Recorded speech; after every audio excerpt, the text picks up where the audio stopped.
حج میں بنیادی عبادتیں دو ہیں. بنیادی ارکان کتنے حج کے؟ دو. باقی چیزیں اس کے لوازمات میں سے ہیں. حج کے جو بنیادی دو ارکان ہیں، ایک ہے وقوف عرفہ، 9 ذی الحجہ کو عرفہ کے میدان میں کھڑے ہو جانا، قیام کرنا، اور دوسرا جس کے لیے بیت اللہ بنایا گیا وہ بقرعید کے 3 دنوں میں طواف زیارت. یہ وہ طواف ہے جس کے لیے حاجی سفر کرتا ہے. ایک تو طواف ہے آپ گئے، آپ نے بیت اللہ کی زیارت کی، طواف کرنا شروع کر دیا. یہ ایسے ہے جیسے تحیۃ المسجد، جب آپ مسجد میں آتے ہیں نا تو 2-4 رکعتیں پڑھ لیتے ہیں. اس سے فائدہ ہوتا ہے کہ امام اگر 1-8 منٹ لیٹ ہو جائے تو انسان آرام سے برداشت بھی کر لیتا ہے، ٹھیک ہے نا. ورنہ کیا ہوتا ہے، لوگ میں دیکھتا ہوں کہ جب ظہر اثر مغرب کی نماز ہے نا، لوگ آرام سے سر جھکا کے، فجر کی نماز ہے نا تو لوگ آرام سے سر جھکا کے بیٹھے رہتے ہیں، کوئی پیچھے مڑ کے نہیں دیکھتا کہ امام صاحب آ رہے ہیں کہ نہیں آ رہے. اور ظہر اثر مغرب عشاء کی نمازوں میں 2 منٹ پہلے سے پیچھے مڑ کے دیکھنا شروع کر دیتے ہیں. فرق کیا ہے فجر میں اور عام نمازوں میں؟ فجر میں نہیں دیکھتے، آرام سے بیٹھے رہیں گے. فرق یہ ہے کہ فجر میں انسان کے اعصاب سکون میں ہوتے ہیں، نیند پوری ہو چکی ہوتی ہے، آرام سے تسلی سے آ کے بیٹھا ہوتا ہے، کوئی پریشانی نہیں ہوتی اس کو، کوئی مشکل میں نہیں ہو، کوئی ایسا نہیں ہوتا کہ اندر سے طبیعت میں کچھ گھبراہٹ ہو، بے چینی ہو. اس لیے آرام سے سر جھکا کے بیٹھا رہتا ہے، سوچتا رہتا ہے اگر کوئی بات نہیں، اگر امام صاحب 1-8 منٹ لیٹ بھی ہو گئے تو چلتا ہے. سمجھ رہے ہیں بات کو؟ ظہر اثر میں ہوتی ہے تھکاوٹ، اس لیے انسان کی طبیعت میں نا سکون نہیں ہوتا، تو وہ پھر کبھی ادھر دیکھ رہا ہے کبھی پیچھے. وہ بعض لوگ وضو خانے تک جا کے دیکھتے ہیں، بعض کی کوشش ہوتی ہے امام صاحب کو واش روم سے نکال کے لے آئے کسی طریقے سے. یہ تو شکر ہے ہم نے مؤذن صاحب کو یہاں کہا ہوا ہے کہ جیسے ہی نماز کا وقت ہو جائے امام کا انتظار نہ کریں، آپ نماز پڑھا دیں. لیکن اگر یہ نہ کہا ہوا ہوتا تو پھر کیا ہوتا؟ خیر، تو حج میں جو بنیادی 2 عبادتیں ہیں وہ ایک ہے عرفہ اور ایک ہے طواف زیارت. جیسے تحیۃ المسجد کے لیے انسان آتا ہے مسجد میں، لیکن اصل کیا ہے؟ فرض پڑھ کے جائے گا. تو حج کا جو اصل طواف ہے وہ طواف ہے جو بقرعید کے دنوں میں ہوتا ہے، طواف زیارت جسے کہا جاتا ہے. اس وقت ساری دنیا کے جتنے بھی مسلمان حج کے لیے آئے ہیں سارے ایک مقام پہ آ کے جمع ہوتے ہیں. اس لیے وہ ایسا اتنا رش بیت اللہ کے طواف میں پورے سال میں کبھی نہیں ہوتا. اور اس رش کو دیکھ کر، اس طواف کو دیکھ کر ہزاروں غیر مسلم اب تک مسلمان ہو چکے ہیں، ہزاروں غیر مسلم. اس منظر کو دیکھ کے چیونٹیوں کی طرح، شہد کی مکھیوں کا جیسے چھتا ہوتا ہے اس میں شہد کی مکھیاں ہوتی ہیں، اس طرح سے لوگ بیت اللہ کے گرد گھوم رہے ہوتے ہیں. یہ اس کی علامت ہے کہ اسلام زندہ مذہب ہے. آج یہود و نصارہ کا حج بھی ہوتا ہے بیت المقدس میں، مگر اس کے کوئی آثار نظر نہیں آتے. کوئی ایک آدھ کبھی چلا جائے، حج کرنے چلا جائے، کیسے کرتا ہے کسی کو پتہ نہیں. لیکن جب عالم اسلام میں حج کے ایام آتے ہیں ساری دنیا کو پتہ چلتا ہے. اور ابراہیم علیہ السلام نے جو ندا لگائی تھی، یاتین من علی کل غامر یاتین من کل فج عمیق، اے اللہ یہ ہر قسم کی سواریوں پہ نشیب و فراز کو عبور کر کے بیت اللہ کی زیارت کے لیے پہنچے. اذن فی الناس بالحج، اللہ نے ابراہیم علیہ السلام کو حکم دیا تھا لوگوں میں اعلان کر دو کہ ساری دنیا سے لوگ آئیں اور مختلف سواریوں پہ سوار ہو کر اور نشیب و فراز کو طے کرتے ہوئے اس گھر کی زیارت کے لیے آئیں. جس وقت ابراہیم علیہ السلام کو حکم دیا جا رہا تھا اس وقت وہاں گھاس کا تنکا بھی موجود نہیں تھا، کچھ بھی موجود نہیں تھا، اور کوئی ایسے میڈیا کے ذرائع نہیں تھے جو ابراہیم علیہ السلام کی آواز ساری دنیا تک پہنچا دی جاتی. اللہ نے کہا اے ابراہیم آپ اس اونٹ پہ بیٹھ کے بیت اللہ کی تعمیر کرتے ہوئے صرف اعلان کریں، اس اعلان کو ساری دنیا کے سارے انسانوں کے کان تک پہنچانا میری ذمہ داری ہے. وہ اعلان اللہ نے ساری دنیا تک پہنچایا اور ایام حج میں ساری دنیا سے پروازیں بیت اللہ کی زیارت کے لیے اڑنا شروع ہو جاتی ہیں. یہ بھی اسلام کے حقانیت کی ایک علامت ہے کہ 1400 سال گزر گئے مگر اسلام تر و تازہ مذہب ہے، زندہ مذہب ہے، اس کی تراوٹ آج بھی نظر آ رہی ہے. تو حج میں جو ہے نا 2 چیزوں پہ زیادہ زور لگانا چاہیے جو حج کے بنیادی رکن ہیں. ایک ہے وقوف عرفہ، عرفہ میں وقوف کرنا، یہ اگر کسی سے رہ جائے تو حج ضائع ہو جائے گا. اور دوسرا ہے طواف زیارت، اور اس میں بھی طواف زیارت آسان ہے، کسی بھی وقت آپ کر لیں، رات میں کر لیں، دن میں کر لیں. اور طواف زیارت کی کوئی مخصوص عبادت نہیں ہے، بس بیت اللہ کے گرد 7 چکر لگانے ہیں. لیکن عرفہ کا جو وقوف ہے وہ لوگ ضائع کر دیتے ہیں۔ عرفہ کا دن زوال سے لے کے غروب آفتاب تک یہ دعا کا وقت ہے، دعا۔ اس میں سب سے بہترین عبادت کیا ہے میرے بھائی؟ بولو بھائی، دعا۔ اس میں جس طرح سے حاجی کو دعا مانگنی چاہیے وہ نہیں مانگتا۔ محرم سے لے کے ذی الحجہ تک کوئی دن ایسا نہیں ہے، کوئی رات ایسی نہیں ہے جس میں اتنی کثرت سے دعا کا حکم ہو جتنا میدان عرفہ میں دعا مانگنے کا حکم ہے۔ اور جو شخص اس وقت صحیح طریقے سے دعا مانگے گا، اور اس میں دعا کے آداب بھی عام دنوں سے بدل دیے گئے ہیں۔ عام دنوں میں حکم یہ ہے کہ آپ بیٹھ کے عاجزی انکساری کے ساتھ خوشبو لگا کے دعا کریں، جبکہ میدان عرفہ میں حکم یہ ہے جتنا دھوپ میں کھڑا ہو کر دعا کرے اتنی دعا کی قبولیت زیادہ ہو۔ یہاں کوئی شخص دھوپ میں چلا جائے دعا مانگنے، بدعت ہے۔ جب چھاؤں موجود ہے تو دھوپ میں کیوں کھڑا ہے بھائی تو؟ یہاں کوئی میلا کچیلا ہو کے دعا مانگے، بدعت ہے بھائی۔ جب اللہ نے غسل کے لیے پانی اور خوشبو دی ہے تو کیوں صاف ستھرا ہو کے دعا نہیں مانگتا؟ لیکن میدان عرفہ میں حاجی کا میل کچیل، اس کے پراگندہ بال اور دھوپ میں کھڑے ہو کر اللہ کے سامنے گڑ گڑانا، اللہ کو یہ عمل حاجی کا بہت زیادہ محبوب ہے۔ اس لیے عرفہ کے دن خیموں سے باہر آ کے دھوپ میں بیٹھنے کے بجائے کھڑے ہو کر دعا مانگا کرو۔ ہم نے اپنے اکابر اور بزرگوں کو دیکھا ہے کئی گھنٹے عرفہ کے میدان میں کھڑے ہو کر دعا مانگتے ہیں، اور سجدہ کرتے ہیں مٹی میں، اور مٹی میں ناک رگڑ کے دعا مانگتے ہیں۔ جب عرفہ کے میدان میں سجدے میں جاؤ تو رومال نہ بچھاؤ، اسی مٹی میں ناک رگڑو، کیونکہ اللہ تعالیٰ کو اس دن حاجی کی یہ دیوانگی ہی اللہ اس کی دیکھنا چاہتے ہیں۔ وہاں اپنی شخصیت اور اپنا گریڈ اور اپنی جو ہے نا پرسنالٹی، اس کو تھوڑی دیر کے لیے باہر رکھ دیا کرو، بلکہ حاجی کو چاہیے یہاں جانے سے پہلے اپنی شخصیت کو یہاں چھوڑ کے جائے۔ یہ نہ دیکھے میں 18 گریڈ کا ہوں، میں کیا ہوں، میں بریگیڈیئر ہوں، میں کیپٹن ہوں، میں اللہ کے گھر میں دیوانہ ہوں، دیوانہ بن کے جا رہا ہوں اللہ کو منانے کے لیے، اور وہاں جا کے دیوانگی کا اظہار کروں گا۔ حاجی کو اللہ لباس ایسا پہناتے ہیں، شروع میں لباس ایسا، اس کا سارا لباس اتروا دیا کہ اپنی شخصیت، اپنی پرسنالٹی اور اپنا سارا تکبر وہاں رکھ کر آؤ، یہ میرا گھر ہے، یہاں تمہیں فقیر اور گداگر اور مسکین بن کے آنا پڑے گا۔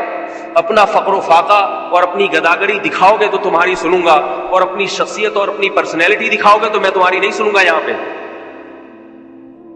تو میدان عرفہ میں مٹی میں سجدہ کرنا چاہیے حاجی کو، مٹی میں گڑ گڑ ناک رگڑے اپنی مٹی میں۔ اور یاد رکھو دعاؤں کی 2 قسمیں ہیں، ایک اجتماعی اور ایک انفرادی۔ حاجی اگر عرفہ میں صرف گڑ گڑا کے دعا مانگ لے اور کچھ نہ کرے تو بھی انشاءاللہ اس کا حج ضائع نہیں ہوگا، کیونکہ جو طواف قدوم تھا وہ بھی واجب، صفا مروہ کی سعی بھی واجب، حج کا رکن نہیں ہے وہ۔ عرفہ کا میدان یہ اصل میں حج ہے، یہ جس کو مل گیا اس کا حج ادا ہو گیا۔ ہر چیز کی تلافی ہے شریعت میں، حج کے موقع پر دم دینے سے تلافی ہو جائے گی، اونٹ ذبح کرنے سے تلافی ہو جائے گی، لیکن میدان عرفہ کا وقوف اگر کسی نے نہ کیا تو اس کی تلافی نہیں ہو سکتی۔ اس وقوف عرفہ کو لوگ ضائع کرتے ہیں، کس طریقے سے میں آپ کو بتاتا ہوں۔ جتھے بنا کے بیٹھ جائیں گے، درود شریف کی محفل ہو رہی ہے، میں نے دیکھا ہے وہاں پہ صلاۃ والسلام کی محفل ہو رہی ہے۔ ٹھیک ہے، نبی صلی اللہ علیہ وسلم پہ درود پڑھنا غلط نہیں ہے، ثواب ہے، مگر اس موقع پر نبی نے کیا کیا وہ کام کرنا چاہیے۔ امام اگر پہلی رکعت میں سورہ فاتحہ کے بجائے درود شریف پڑھنا شروع کر دے، آپ امام کو روکیں گے کہ نہیں روکیں گے؟ امام بولے میں درود پڑھ رہا ہوں مجھے روک رہے ہو، لوگ کہیں گے آپ وہ کریں جو کس نے کیا؟ نبی نے کیا۔ جتھے بنا کے بیٹھے ہوتے ہیں، نعتوں کی محفلیں چل رہی ہیں، تھوڑا سا وقت ہے عرفہ کا جو دعاؤں کا وقت ہے، اللہ کے سامنے ناک رگڑنے کا وقت ہے، دھوپ میں پسینہ بہانے کا وقت ہے۔ حاجی کو ٹوپی پہننے کی بھی اجازت نہیں، ٹوپی پہننے کی بھی اجازت، اس لیے کہ ٹوپی بھی ایک پروقار لباس سمجھا جاتا ہے۔ ننگا سر کر کے اللہ سے مانگو، ننگے سر کے ساتھ اللہ سے مانگو۔ تو وہ دعا کا وقت ہے، گڑ گڑانے کا وقت ہے۔ رسول اللہ صلی اللہ علیہ وسلم نے فرمایا کسی دن بھی جہنم کی آگ سے اتنے لوگوں کو رہائی نہیں ملتی جتنے لوگوں کو عرفہ کے دن جہنم کی آگ سے رہائی ملتی ہے۔ اور ایک حدیث میں آتا ہے کہ لوگوں کا گڑ گڑانا اور اللہ سے توبہ استغفار کرنا، اس عمل کو جب شیطان دیکھتا ہے تو اپنے سر پہ خاک ڈالتا ہے، مٹی ڈالتا ہے کہ خدا کی قسم آج کے دن میں جتنا ذلیل اور رسوا ہوا پورے سال کبھی بھی اتنا ذلیل اور رسوا نہیں ہوتا۔ اس وقت لوگ اجتماعی اعمال میں لگ جاتے ہیں، اجتماعی جتھوں کی شکل میں بیٹھے ہوئے ہیں۔ دعا اجتماعی بھی جائز ہے، مگر عرفات کے دن انفرادی دعا افضل ہے۔ بات آ رہی ہے سمجھ میں کہ نہیں آ رہی؟ کیونکہ انفرادی دعا میں انسان گڑ گڑاتا زیادہ ہے اور اس کا اللہ سے تعلق مضبوط ہوتا ہے انفرادی۔ اجتماعی میں تو ایک ڈرائیور ہے بس لے کے چلا رہا ہے اور پیچھے آپ کیا کر رہے ہیں؟ آمین آمین، جائز وہ بھی ہے، میں یہ نہیں کہہ رہا ناجائز، لیکن عرفہ کے دن اجتماعی دعاؤں میں نہ لگا کرو بلکہ انفرادی مانگو، انفرادی اللہ سے دعا مانگو، گڑ گڑاؤ اللہ کے سامنے۔ اور وہاں لوگ کیا کر رہے ہوتے ہیں؟ عرفہ میں ویڈیو بنا رہے ہوتے ہیں، اپنی گروپ فوٹو بنا رہے ہیں۔ یہ چھچوری حرکتیں ہاکس پے کے لیے رکھو۔ سی وی یو جب جاتے ہو نا نہانے کے لیے، مسلمان چھچورا بھی ہوتا ہے، پاکستانی تو ہوتے ہیں، یہ چھچوری حرکتیں کہاں کے لیے رکھو میرے بھائی؟ سن لو نا، سمجھ میں آ رہی ہے بات؟ یہ جو چھچورا بنا ہے نا، گروپ فوٹو، پھر مختلف اسٹائل سے تصویریں، میری بھی پروفائل پہ بعض لوگ تصویر ڈال دیتے ہیں، میں ڈانٹ کے ہٹواتا ہوں۔ یہ جو ویڈیو بیانات علماء کے شروع ہوئے ہیں، یہ ایک ضرورت اور حاجت کے تحت شروع ہوئے ہیں۔ اس کا یہ مطلب نہیں کہ مختلف اسٹائلوں کی علماء کی تصویریں لے لے کے آپ فیس بک پہ لگاتے رہیں۔ یہ فنکاروں اداکاروں پہ یہ چیزیں اچھی لگتی ہیں، یہ دیندار طبقے پر یہ چیزیں اچھی نہیں لگتی۔ ایک مولوی صاحب نے مجھے فیس بک پہ اپنا اکاؤنٹ دیا، میں نے دیکھا تو وہ کالا چشمہ پہن کے باکس پہ کھڑے ہوئے ان کی ایک تصویر، مولوی صاحب، میں نے کلک کیا تو دوسری تصویر آئی، سی وی یو پہ ٹانگ رکھ کے لیٹے ہوئے ہیں اسٹائل۔ میں نے ان کو فون کیا، میں نے کہا آپ کیا کسی فلم کے اداکار ہیں یا ڈرامے کے ایکٹر ہیں یا مولوی صاحب ہیں؟ مختلف پوز سے مختلف قسم کی تصویریں بنائی ہوئی۔ تو لوگ وہاں بھی یہ کرتے ہیں، گروپ فوٹو بیت اللہ کے سامنے کھڑے ہو کر، عرفہ میں اپنا ایک الگ فوٹو۔ یہ چھچورا پن کہاں کے لیے میرے بھائی؟ جب ہاکس میں نہانے کے لیے جایا کرو یا سی وی یو وغیرہ کا چکر لگو، وہاں یہ چھچوری حرکتیں مسلمان پہ جچتی ہیں۔ بیت اللہ میں یہ کام نہ کیا، خاص طور پہ عرفہ کا دن، اس میں عبادت میں اپنے آپ کو لگاؤ۔ واپسی پہ ایک احرام باندھ کے ایک کھچوا لو، شو بھی مارنی ہے نا کہ ہم گئے تھے، کیسے لگ رہے تھے۔ وہ واپسی کے لیے جب شیطان کو کنکریاں منکریاں مار کے سب فارغ ہو جائیں، سارے کام ہو جائیں، اس کے بعد جب احرام کی پابندیوں سے نکل جائیں، حج ختم ہو جائے تو چلو ٹھیک ہے، ڈیجیٹل تصویر کو بعض علماء جائز کہتے ہیں، تو اس حد تک چلو سمجھ میں آتا ہے۔ لیکن عرفہ کے دن یہ کام نہ کیا کریں، گروپ فوٹو میں لگے ہوئے ہیں۔ اس وقت اپنے آپ کو عبادت میں کھپانے، اور عبادت سے کیا مراد ہے میری؟